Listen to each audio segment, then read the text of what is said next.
Hello student, welcome back to my YouTube channel. CTET 2023 अगस्त में जो पेपर हुआ है, यहाँ पे लैंग्वेज फर्स्ट हिंदी को एनालाइज किया गया है बहुत अच्छे से। तो आप देख सकते हैं, अगर आप कर रहे हैं जनवरी 2024 की तैयारी सीटेट की, यानी कि यार लैंग्वेज फर्स्ट हो या सेकंड हो, बट यहाँ पे जो पेपर फर्स्ट लैंग्वेज में ये आया था जो हिंदी का है। तो देखते हैं फर्स्ट प्रश्न इसका। पठन के तरीकों का पाठक को क्या करना चाहिए, से मिलान कीजिए। पठन के तरीके यानी कि पाठक को क्या करना चाहिए, इससे मिलाना है इसको। तो हम इसका ये साइज छोटा कर लेते हैं ताकि इसे अच्छे से मिलाया जा सके।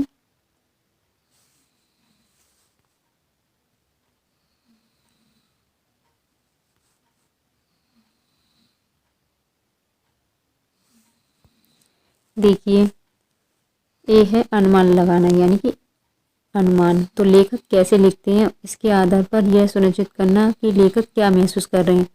तो ये क्या हुआ, अनुमान लगाना।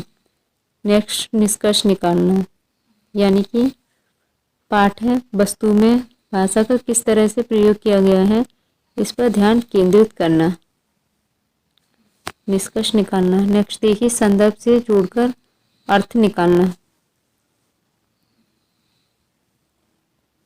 पाठ्य सामग्री किस बारे में है, यह जानने के लिए शीर्षकों और चित्रों का उपयोग करना। नेक्स्ट देखिए, गहन पठन, अपरिचित शब्दों को समझने के लिए पाठ्य सामग्री के कुछ हिस्सों से मदद लेनी चाहिए। नेक्स्ट देखिए, पाठ्य वस्तु की संयोजन की पहचान, यानी कि शीर्ष कथन या प्रस्तावना पर ध्यान देते हुए यह देखना चाहिए कि सूचनाएं किस तरह से संरचित की गई हैं।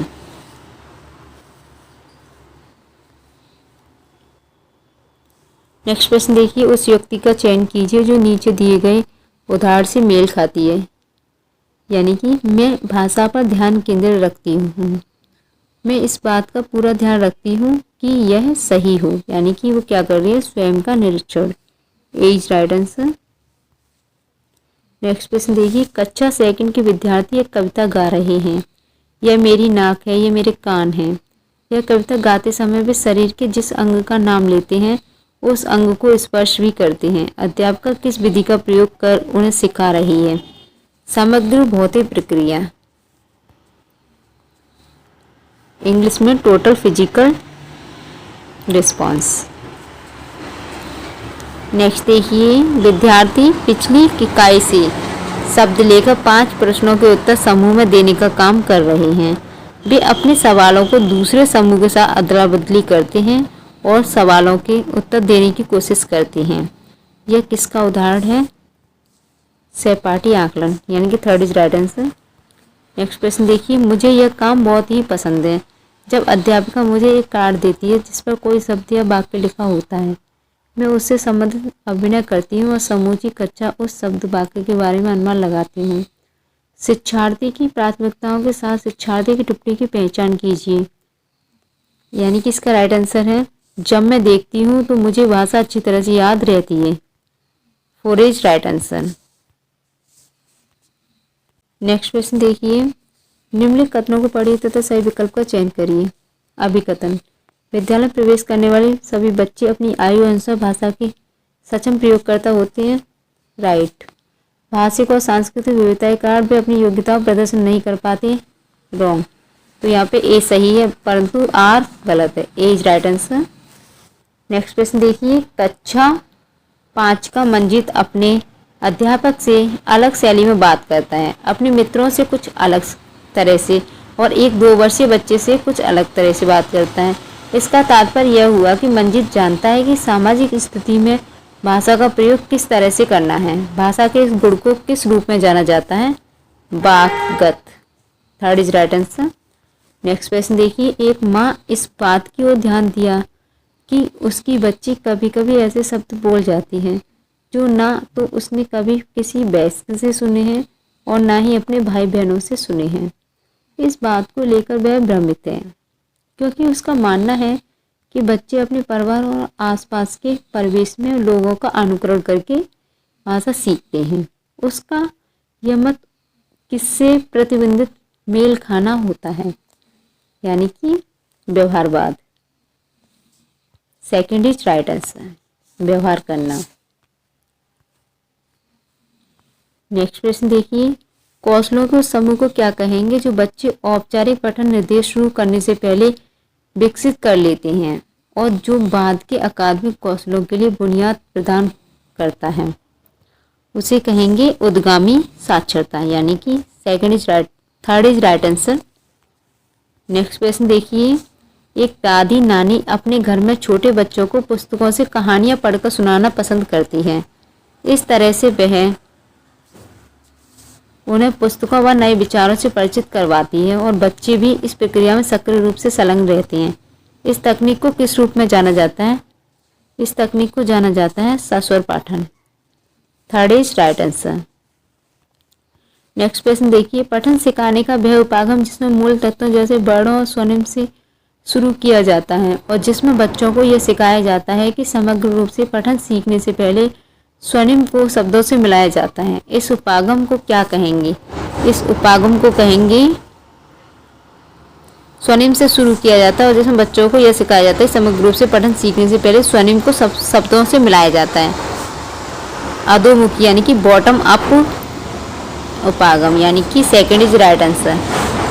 यहाँ पे सेकंड ये सही है। नेक्स्ट देखिए, निम्नलिखित कथनों को पढ़िए तथा सही विकल्प का चयन कीजिए। अभिकथन, ध्वन्यात्मक वर्तनी के प्रयोग से सही वर्तनी लिखना सीखने की योग्यता मंद पड़ जाती है। जब बच्चे पारंपरिक वर्तनी के साथ अपनी आविष्कृत वर्तनी का उपयोग करते हैं तब यह सही वर्तनी लिखने की उनकी योग्यता को मंद नहीं करती। तो यहाँ पे ये दोनों ही राइट हैं, आर ए की सही व्याख्या करता है। नेक्स्ट प्रश्न देखिए, नई भाषा सीखते समय बहुत से विद्यार्थी भाषा के अद्वितीय उच्चारण संबंधी नियमों के कारण भाषा बोलते समय प्राय आत्मविश्वास की कमी का सामना करते हैं। इस समस्या को दूर करने का क्या है, तरीका क्या है? तो कक्षा में ऐसे खेलों जैसी गतिविधियों का प्रयोग किया जाए जिसमें मौखिक अंतक्रियाएं अधिक हों, यानी कि second is right answer. Next question देखिए, कक्षा थर्ड की अध्यापिका अपने शिक्षार्थियों को नई शब्दावली से परिचित करवा रही है। निम्नलिखित में से कौन सा नई शब्दावली सिखाने का प्रभावशाली तरीका है? अध्यापक स्थिति विशेष के अनुसार उस शब्द का अर्थ समझाने की कोशिश करें, यानी कि first is right answer. Next प्रश्न देखिए, भाषा सीखना किससे संबंधित है? कौशल, third is right answer. Next प्रश्न, निम्नलिखित काव्यांश को पढ़कर पूछे गए प्रश्नों के सही सबसे उपयुक्त उत्तर वाले विकल्प को चुनें। आया समय, उठो तुम नारी, युग निर्माण तुम्हें करना है, आज़ादी की खुदी नींव में तुम्हें प्रगति पथ भरना है, अपने को कमजोर न समझो, जननी हो संपूर्ण जगत की गौरव हो। यानी कि ये यहाँ पे 6 लाइन का काव्यांश दिया गया है। इसमें से कुछ क्वेश्चन पूछे गए हैं तो उसके आंसर हमें देने हैं। कविता का मुख्य स्वर है, कविता का जो मुख्य स्वर है वो क्या है? गौरव गाथा। नेक्स्ट प्रश्न देखिए, कविता के अनुसार स्वतंत्रता प्राप्ति में स्त्री की भूमिका क्या है? संज्ञान योग्य, 4 इज राइट आंसर। नेक्स्ट प्रश्न देखिए, स्त्री के लिए किस विशेषण का प्रयोग नहीं किया गया है? अबला, second is right answer. Next प्रश्न देखिए, स्त्री की निर्माणकारी शक्ति का भाव कविता की किस पंक्ति में निहित है? जननी हो संपूर्ण जगत की। स्त्री की निर्माणकारी शक्ति का भाव कविता की किस पंक्ति में निहित है? यानी कि जननी हो संपूर्ण जगत की।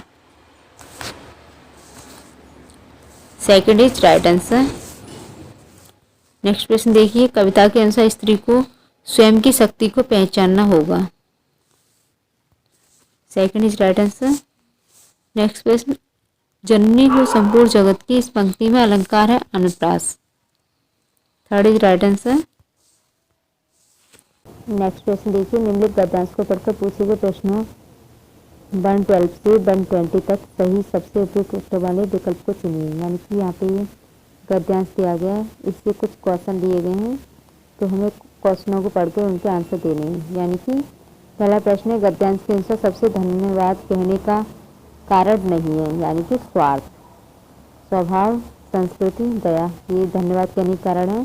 जो कारण धन्यवाद कहने का नहीं है वो है स्वार्थ। तो यहाँ पे पूछा गया है कौन सा नहीं है, तो D is right answer. Next question, हर बुराई अज्ञान के अंधकार में फैलती है, से तात्पर्य है अज्ञानता के कारण बुराई फैलती है। First is right answer. Next question देखिए, दुख का कारण क्या है? कर्म। First is right answer. Next question, गद्यांश के अनुसार प्रायश्चित के साथ साथ मानव को क्या करना चाहिए? पुरुषार्थ। Second is right answer. Next question, मन की कोठरी को स्वच्छ रखने से तात्पर्य है मन से बुरे भावों का निष्कासन। Second is right answer.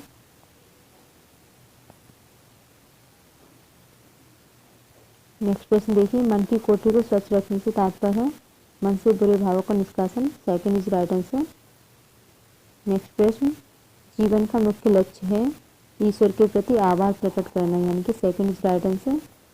Next प्रश्न, स्वार्थ का विलोम है निस्वार्थ। Third is right answer. Next question देखिए, मानवीय शब्द में प्रत्यय है ई है। Second is right answer. कौन सा शब्द युग्म समूह से भिन्न है? अंधकार, अंधेरा। First is right answer.